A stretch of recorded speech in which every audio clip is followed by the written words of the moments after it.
Welcome to the Great Girlfriends podcast, where we discuss life, love, laughter, and everything in between. I am your host, Brandis Daniel. I'm your co-host, Sybil Amuti. What's up, Great Girlfriends? Sybil, can you believe I almost got that introduction wrong? Who are you about to call yourself? It was like the life, love, laughter. I'm like, how many times have I done that intro? Really, Brandis? Really?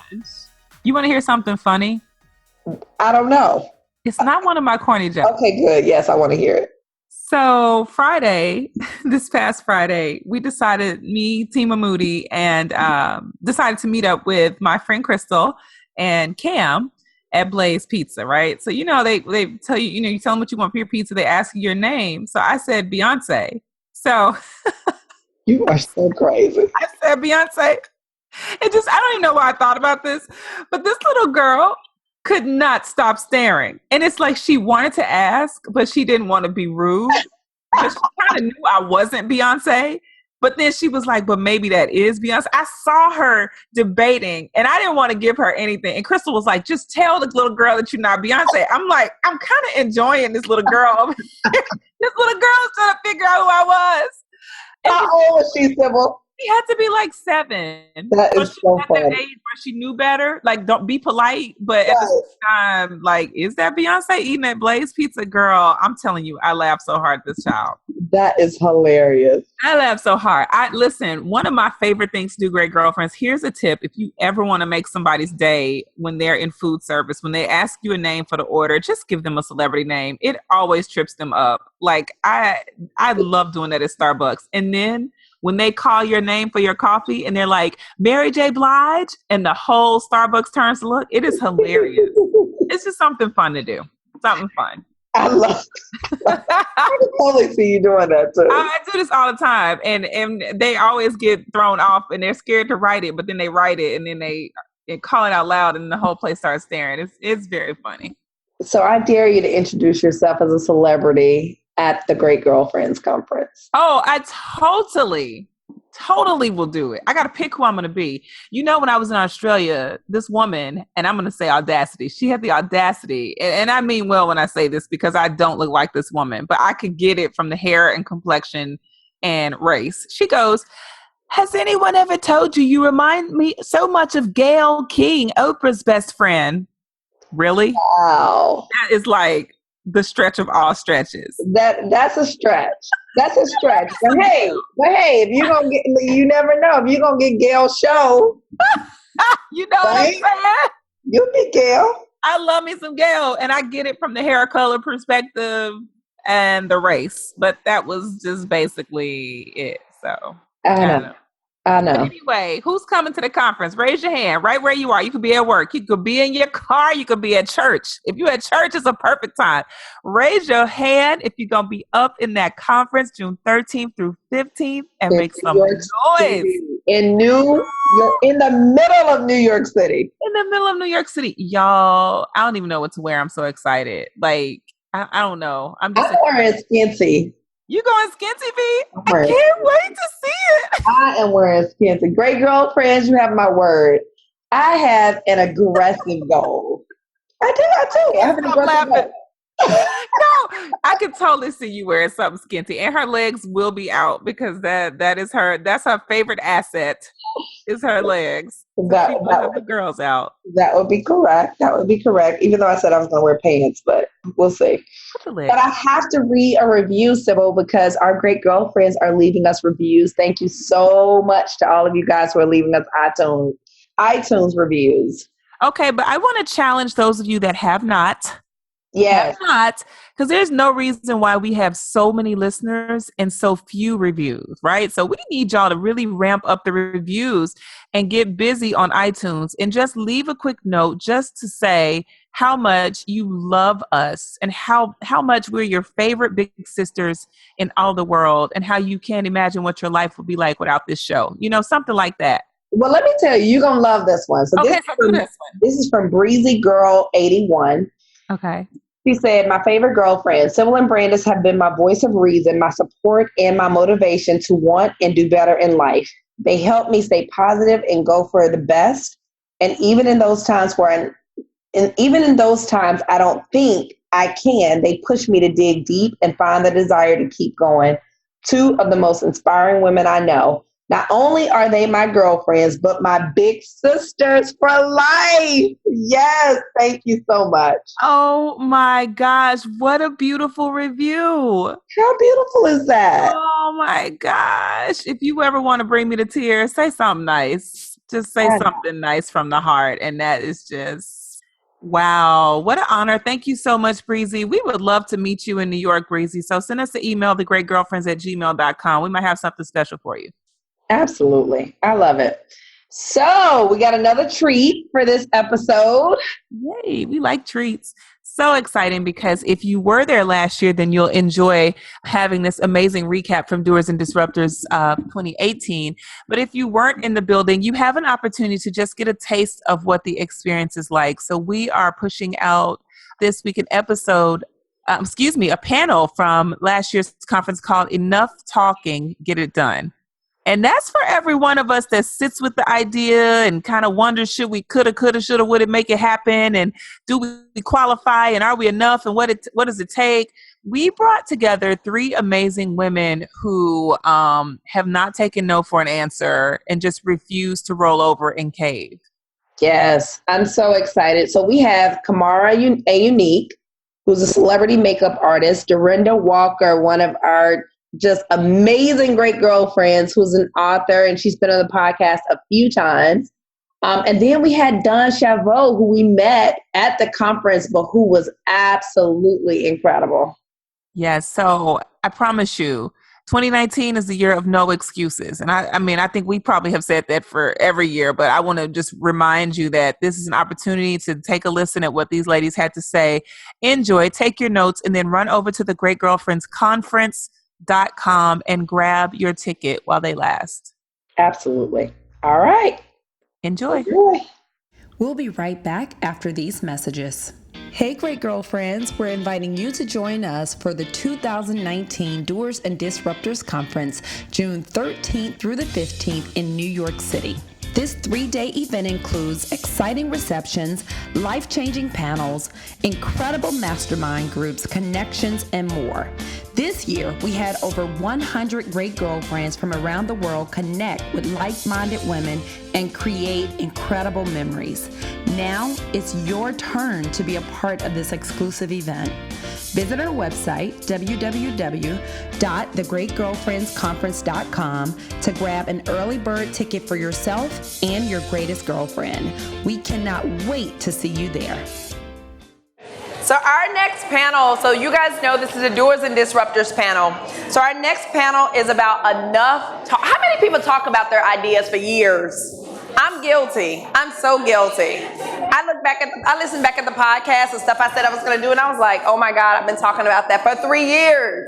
So this next panel is Enough Talking, Get It Done. And the women who we have on this panel are women who have stopped the talking and they've gotten it done. Absolutely. We're excited. Hope you have your pen and paper out. I would love if we could first welcome Ms. Dorinda Walker to the stage. Woo! What's up, great girlfriend? This was our 2016 Great Girlfriend of the Year. Yes. Welcome back, Ms. Dorinda. And we have the amazing Kamara A. Unique here. Come on up, Kamara. Hi, beautiful. Hi. And last but not least, we have in from Philadelphia, Ms. Dawn Chavot. Come on up. Yeah. Thank you for being here. Have a seat. Okay. Nice to meet you. I feel like we've met before. I want to eat these Thank you for being here, ladies. Enough talking, get it done, right? Yes. Absolutely. I mean, I feel like we're at the peak of women's empowerment. I feel like if you need a quote, it's out there. If you need an idea, it's out there. If you need a circle, it's out there. But then you actually have to do it. We got a bucket of resources. We have conferences every day of the week, right?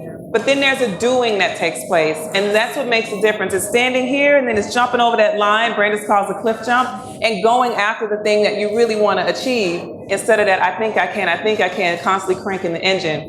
Did you have a do it moment? Was it a do it awakening? What was your do it? Yeah, so for me, and thank you again for organizing such a great event. And all of you look so beautiful. Thank you. Right? Dawn, if you could just if you guys, when you speak, just can introduce yourselves too, so they know. Okay, great. So my name is Dawn Shavu. I am a Philly native. Anybody from Philly here? Couple. Okay, one. Okay.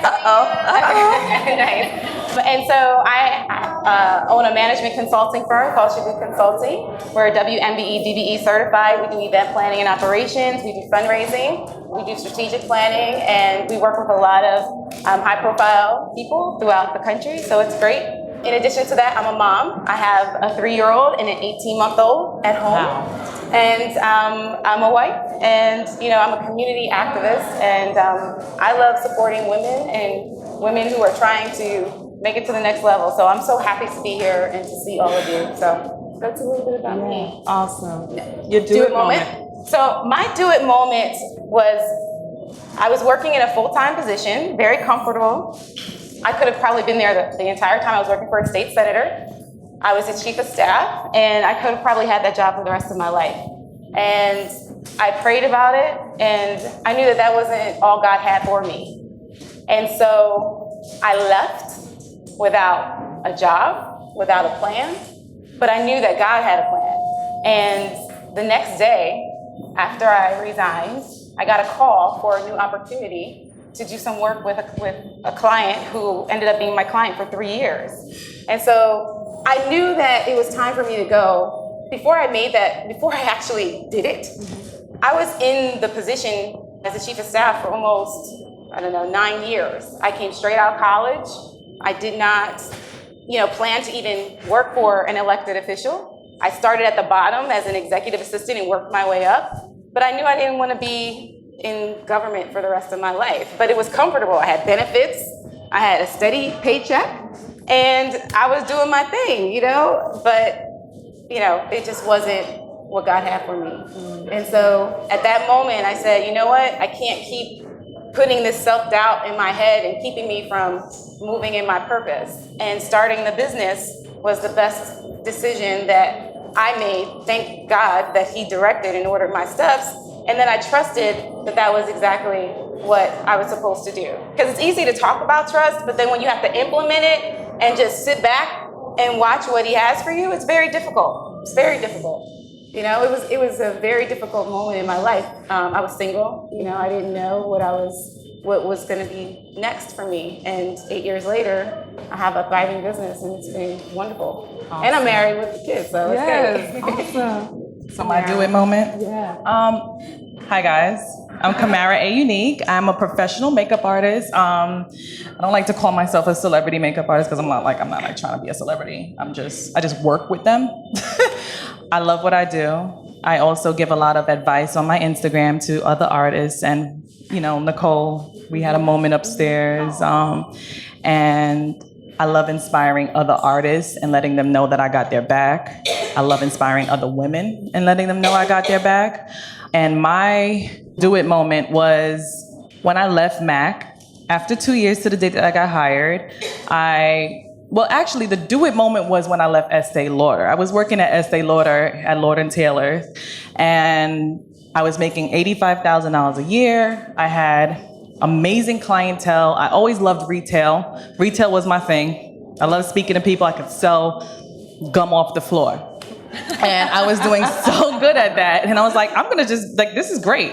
But something told me to get into makeup, keep going into makeup, keep going, keep doing this, keep trying, keep learning. So I went from making $85,000 to $20,000 a year at MAC, Henry Bendel. And I was struggling, but I knew I needed to build my clientele. I knew I needed to get to know people, and I knew I needed to put myself in certain rooms, so I did it. I didn't know how I did it. I just figured it out. I called everyone that I had in my phone book, and I said, I'm a makeup artist, book me, tell your friends. And slowly but surely, it started happening, and the word started spreading, and now I can say I'm pretty successful. I moved into my dream apartment, and I'm happy. Yes. Yeah, I'm very happy. So hi guys, I'm Dorinda Walker. I am a wife, mother, grandmother to Shugs. I am a corporate executive, and I've been pegged to inspirational warrior, and I'm proud to say now I am also an international motivational speaker and an author of the book, Protected by Purpose. Yes, come on. My do it moment, I have several of those, but I'll talk about the do it moment that propelled my career in finance. I was part of business resource groups, and I was the co-chair for Prudential's Black Leadership Forum. And I kept hearing all of the other members of the BRG group say, financial services doesn't do a good job of marketing to people who look like us, particularly women and people of color. So I said, okay, I'm not gonna be one to complain about it. So I wrote a business case as to why the company should focus on women and multicultural consumers. And I did that in 2009. It took off like a rocket ship, and we had such a grassroots movement among employees that it caught the attention of senior leadership. And they decided to make it a strategic imperative for the company. And I worked on it as a side hustle as I continued to climb up the corporate ladder. And in 2012, the COO approved the department. So I came over and started the job I love. So I did what I loved and loved what I did. I love that. I love that. Yeah. I think one of the things that I keep hearing here is you're not really waiting, because in the last panel we talked about sometimes disruptions can happen to you or you can choose them. And in all these three cases, it didn't look like any of you guys waited for them, but you chose the disruption. Mm-hmm. And one of the things that happen when we decide to kind of make that choice is doubt comes, things tell us that we're not good enough, that this might not work out, that if you fail, you're gonna look crazy in front of everybody because somebody told you to just stay on that good job and you decided to leave. What gives you the confidence to go anyway? Or what gives you the courage to go anyway? And does that fear ever leave? I think you're always fearful, but you have to be willing to put your faith ahead of your fear. And what always inspires me, and I always say this, if God put the vision in your head, then you need to put in the work with fortitude to make it happen. Yeah. Because if he's showing you what you're capable of, who are you not to fulfill the promise? I love that. A lot of the times we say, I wonder if God speaks to me. I wonder if God speaks to me, but he's always speaking to you. So those times when you have those visions, like Dorinda is saying, that's God speaking to you. So like I say to myself, like, I want to be a wife. I want to be a mom. All these things is in my head. I'm like, God wouldn't place that in my head if it wasn't something that I'm supposed to be, like he wouldn't put that in my heart, So yeah, I love that. So when you quit that job, like what fear were you feeling, and what was some of kind of the top things you were feeling, and how did you kind of push through that? I mean, I'm an only child. I didn't have the help of my parents or I don't know my father. My mom was living in Florida at the time. I didn't know how I was going to pay my rent. I barely could pay the rent that I had. I've experienced a lot of trials, when I left MAC. Like I experienced losing a child to domestic violence, my ex taking the money that I had saved for my rent, having to go back to work that same week after losing the child and having to be okay, not having a belly anymore. So like, I had to literally say, you know what? You're trying to block me from doing something that I know that I'm supposed to be doing, but I'm going to continue doing it. I'm going to focus on it. I was angry. I've been angry for years. I ain't going to lie. I finally found God. I think I found God last year through an experience that I've had spiritually. I'm not going to sit here and talk about like I've had God in my life this whole time. I thought I did, but I didn't. And it wasn't until I found God last year that I was like, oh, why am I doing this on my own? This yours. I don't want it anymore. And literally a weight lifted off of my back. And I started going to the spa every month and taking myself to get massages. And I'm like, I don't got no money, but I'm going to figure it out. and then, like my rent couldn't get paid. But I was like, I ain't got no money, but I'm going to figure it out. And now I'm like, it figured itself out. He figured it out. He made it happen. So I feel like letting go of that fear is hard. Mm-hmm. It's the most difficult thing that I've ever done. But in under a year, my life changed when I gave up that fear. In under a year, I moved into my dream apartment where I'm like, I I live here. You know, like I still walk in my house and I'm like, oh shit, I live here. You know, like that for me feels like, okay, continue being fearless, continue just moving, continue trying to inspire others, continue being happy, continue like pushing someone else to be great. And if you don't get that job, it's okay. Because something better's coming, and something better always comes. Yeah. Like the old me would have been like, damn, why am I not at BET right now?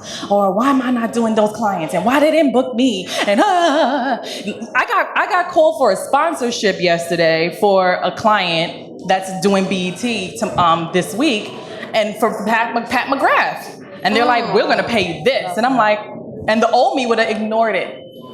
But I said, nah, let me find the makeup artist that's doing these clients. Let me find them and give this person this opportunity. And that for me felt amazing to do, like to say, you know what, I'm not gonna block someone else's blessing. Yeah. I'm gonna make someone else feel good about themselves and see that they can also be doing something great because they think that I'm working on this person. Thank you, God, for that. But I'm gonna help someone else. I'm not gonna do that. You know? Yeah, and I would just add that for me also, you know, is fear. When you leave a job that is paying you a salary, benefits that you're doing well in, you know, it's like, and then you go to nothing and you have nothing, you know, that's very scary. Yeah. It's very scary, right? Yes. And so for me, it was like, okay, you know, God, I'm trusting you. You know, and even though and it was great, I got that one phone call the next day, but I knew like, okay, I have a livelihood. I have to take care of me. I have to help take care of my family. And even though I was single at the time, I still had my mom and my sisters. I have people in my family that I support. So it's like, you know, I had to figure out, okay, how am I going to make this work? And I'm like, God, I'm trusting you to open doors. And sometimes you just have to like continue to push through because self-doubt will cause you to procrastinate. And when you procrastinate, you don't get anything done. Sorry. And before you know it, Dawn, that procrastination turns to 2 days, a week, then it turns into a year, then it's a decade. Because it was like, for me, how did I get here? I had a 5-year plan to be in the Senate office, and I was there for 9 years. Yes, right. Like 9 years of my life. And I'm like, what am I doing? This is crazy. Yeah. This is crazy. That's what I call being complacent with living a good life and letting that good stop you from achieving your greatness. Yeah. That hit, Dorinda. Yeah, and that's real. And you know what? Something else, as you were talking, I was thinking about some of the conversations we have in our head, and we get this great vision, and it's a gift. But because we have a box of security that is not even a real secure box, when you think back on your boxes sometimes, they're actually kind of crappy boxes, but we think we're secure. We start to war with the dream and we start to bash it, and we don't even fertilize it properly. We talk about it as it's an enemy to our life plan, you know? So when we're talking about it, we're not even really truly giving it life. We're actually killing it. And we're looking for somebody else to say, girl, maybe you can do it, when we know we can. So those voices in your head, that's a really significant piece. What were they and what are they now? Ooh. Yeah. I mean, as an artist, I think it's different for me with you guys. Yeah. Like, go ahead. Oh, I was just gonna say, so my voice back then, you know, before I made the transition was, girl, why are you thinking about leaving? You are comfortable. Like, you. And raise your hand if you've had these voices as they're talking. So you know you're not alone, all right? Okay, go ahead, tell us more voices. Like, let's get all these voices you are doing great work here. Your boss is happy with your work. You have benefits. You know, you don't have to worry about getting, you know, your teeth. Benefits. Anybody ever said that? I got benefits. You know, like, you don't have to worry about going to the doctor, getting your teeth cleaned, whatever, you know. And it's like, so those were the voices that kept me there for 4 years longer than 4 years. It took me 4 years. I mean, this is real life. I mean, 4 years it took me to figure out, like, just to quiet that down, to just remain prayerful. And then it was, okay, well, I need to find another job before I leave this job, because if I can't find another job and the job that I'm looking for, then, you know, I'm not going to be okay. I'm not going to be secure, right? Because I'm not secure in myself and what I'm able to do, you know? And sometimes when you have no life raft, that's when God reveals how powerful He is. So, you know, for me, my motto is Proverbs 3, 5 and 6. Trust in the Lord with all thine heart and lean not into thine own understanding. Acknowledge Him in all thy ways and He will direct your path. So I constantly have to acknowledge that my God is going to take care of me no matter what trials and tribulations I go through. And being an entrepreneur, being young, a woman and black, you know, that intersectionality, I'm dealing with it all day, every day. I deal with a lot of white men. And I'm not, you know, like, I know y'all got the tapes, you say it's fine. You know, seriously, I deal in my industry, you know, a lot of people don't look like me. And so because I'm young and because I'm a woman and because I'm black, they always don't want to hear what I have to say. So I'm constantly, you know, it's like ebb and flow. I'm constantly struggling, you know, on the entrepreneur side, being in business, getting new clients, making sure, you know, working 10 times harder, making sure that I'm producing a product that gets referred, because that's really how I get business, relationships, right? And then I'm doing, you know, a great job. So the voice now is like, girl, go. Stop it. Just go. Just go. Don't be afraid to walk up to Mickey Taylor like, oh, okay, Essence Festival, what we doing this year? You know, don't be afraid to walk into your purpose. Don't be afraid to approach someone and say, hey, this is what I do. How can we work together? Not how can you help me, but how can we partner? You know what I mean? What's the reciprocal opportunity, right? And so, you know, that for me is how I move now, which is much different than what it used to be. Kamara. I would say one thing that was in my head was, you're not good enough. You're not the best makeup artist. So-and-so is better than you. This person's better than you. That person's better than you. Oh, they like that person better. You're only getting 100 likes. They're getting 2,000. You're nothing. You're not enough. You're not pretty enough. You're not this enough. You ain't ever gonna get a man. You don't even know how to have a man because you don't have a father in your life. You don't woo. Yes. Yeah. And what has helped me ignore those is praise and worship. Honestly, it sounds so cliche, but it really helps. Absolutely. Just praising God and just thanking Him for what I have. And I do a little grateful jar where every time something happens to me, I write down like, I am grateful for ba ba ba ba ba. Today I manifested that Bobby Brown meeting, you know, now I'm gonna be working with them. And I did a masterclass for them at the Macy's that I was working at and trying to figure out how I was gonna become a makeup artist. I walked into that Macy's 34th Street and some of those same Mac people were still there that were mean to me, you know? So it's like, but I'm nice and I'm still gonna be nice to them and I'm still gonna be like, hey girl, how you doing? I'm here to teach a class.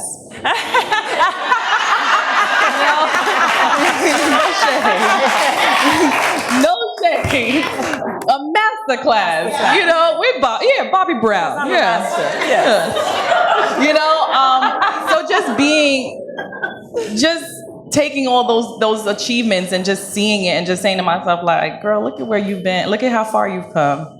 Even though I don't get that from my family, I get it from the people that follow me and support me on Instagram. Y'all support me so much. And I'm like, every time you DM me and I'm responding to you, I thank you. It just makes me feel so good because you don't understand how you guys make me feel. And I just take little by little of what I could do and just try to pour back. That's it. That's how the fear removes itself. I love it. Dorinda. So for me, I would say I was always motivated by the people who said that I couldn't do something. I had to prove to them that I could. And I always had that courage to do that. And I think that was because I am a woman of faith. And I knew that God would bring me through because you know my story. You guys know my story, but I went from they're gonna know your story when they get your book. Yes. I went from an at-risk youth to a drug dealer to survivor of domestic abuse to being in a mental institution for 6 weeks after attempting suicide to where I am now. So if God can bring me through that, He can bring me through anything. And there was one thing that I was still holding on to, which was the shame of my past, being a Black woman in corporate America, particularly in finance. And one day I was at a women's conference and my good colleague and friend said to me, there's some young women that want to be introduced to you. And I said, why don't they just come say hi? And she said, Dorinda, do you realize you made it? You're that executive that everybody looks up to. You're that executive that you used to aspire to be. And that's when God said to me, girl, why are you sitting around in judgment about what other people think about your past when God qualified you? I've already qualified you, right? So So then I said, okay, I need to own the narrative about what I was ashamed of. And that was some of the impetus behind me writing the book. And let me just say, I mean, Sybil and I were at a conference with Dorinda, I don't know, maybe 2.5 years ago? Yes. Because it was when Sky was, so 2.5 years ago. And she was at that point talking about writing a book, talking about, you know, maybe this could be a movie. And it's been amazing to like watch her go from this is what I'm thinking about to here's the book, here's the cover, here's my publisher, here's my agent, like, and it's done. And she travels the world for her job at the same time. And so we watching and talking it back like, Dorinda got that book done in 6 months? How in the world did she do it? We ask her all the time, how did she do it? She stopped talking and she got it done. Yeah, nights and weekends. And I just got it done. I love it. I love it. We're going to take 2 questions from the audience. 2 questions. And you guys know. Hi, great girlfriend. Just real quick, each beautiful woman on the panel, just if you could name one thing that you are grateful for at this present moment. Because I'm on a high right now. I don't know about any of y'all. I am on a high. And I just need to make sure that y'all high too. So. And I've been following Dorinda from ColorCom days. So just one thing from each of you that you are grateful for at this present moment. My life. Amen. Because 30 years ago around this time, I might not have been alive had God not interceded. Yeah. Yeah, my life, I'm grateful for God for saving my life, actually, because he saved, like, bruh, one day we'll talk about the story. You know the story. But I thank God for sending his fire literally and burning down things and saving my life and speaking to me and giving me dreams and even having Mickey Taylor speaking to me and say to me at MAC when she walked in and was like, you're the one, you're the makeup artist that's gonna touch me. Like, and I was like, so like, I'm grateful for all of those experiences, everything I could say, everything. So of course I'm grateful for my life. I'm grateful for my children. Having a 3 and a 1-year-old, is a tremendous experience, but it just shows. I'm sorry, girl. I'm in the fire. I'm sorry. I got a 2-year-old. Oh, Lord. We need to talk. But, I mean, it's an experience when you're also an entrepreneur, and when you're a wife. But it just shows you another level of unconditional love. And so for me, as God loves us unconditionally, it's like, okay, yes, you just climbed up on the sink and put water everywhere. And so now my kitchen is flooded because you left it on, and that's my fault because I turned my back for 2 seconds, and you figured out how to move the chair over, and he's 18 months, like, come on. But I just, but I love you anyway because you're so cute doing it, so, the unconditional love and, having children, I'm just so grateful for that opportunity to pour into. That's good stuff. Good stuff. We have one more question. Can we do one more? I'm trying not to even look at the back. Right here. Shut it down. Oh, okay. Yep.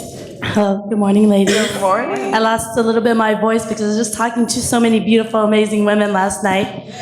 Thank you. First of all, you guys are all so inspiring.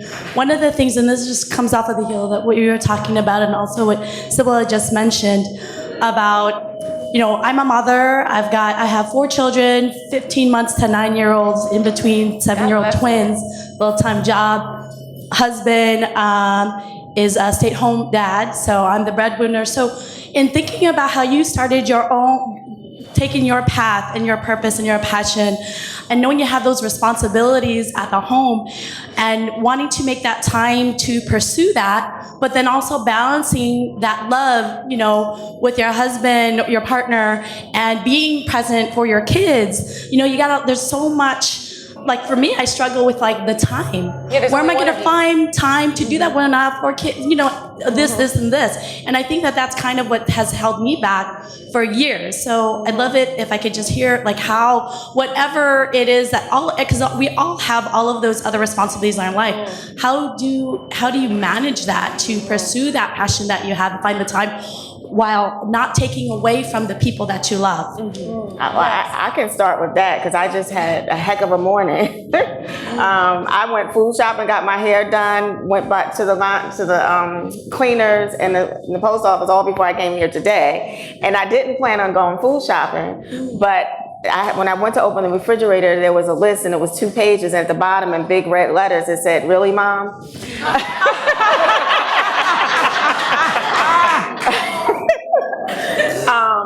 So understanding that you will never have work-life balance, but you need to prioritize. So I had planned on being here at 10 o'clock. I had to go food shopping and pray that I made it by 11 o'clock to be on this panel. So you just have to figure out what your priorities are and what you're comfortable with letting go and what you know you need to pursue.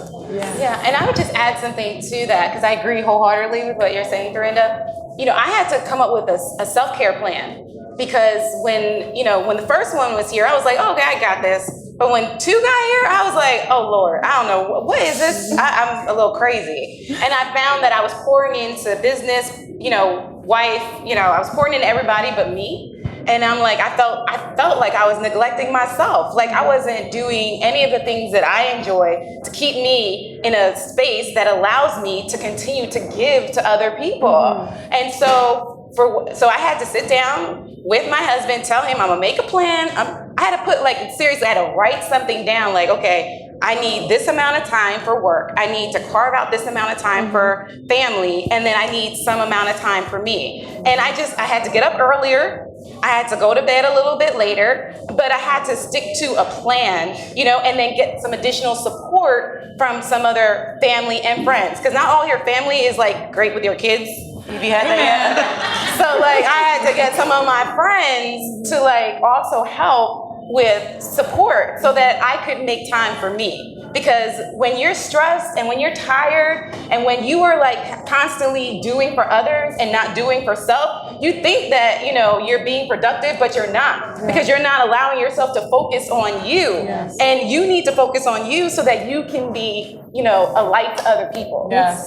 One thing, I mean, I'm not a mom yet, but I will say self-care is very important. First thing I do, because I have early call times at times, and I'll get up a couple hours earlier and I'll listen to Louise Hay.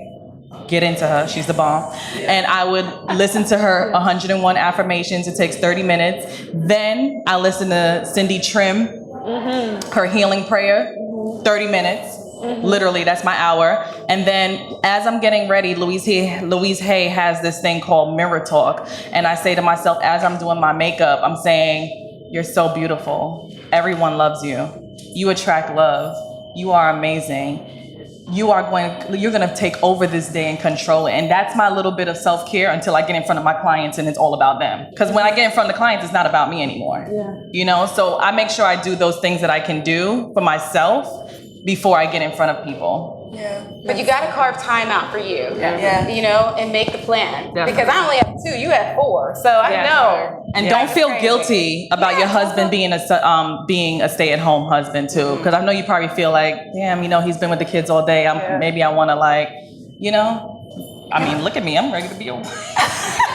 Life advice, yes. I was gonna say just same thing real quick. I was gonna say if you just plan out that time and everyone knows that's your time. So for me, it's Saturday mornings.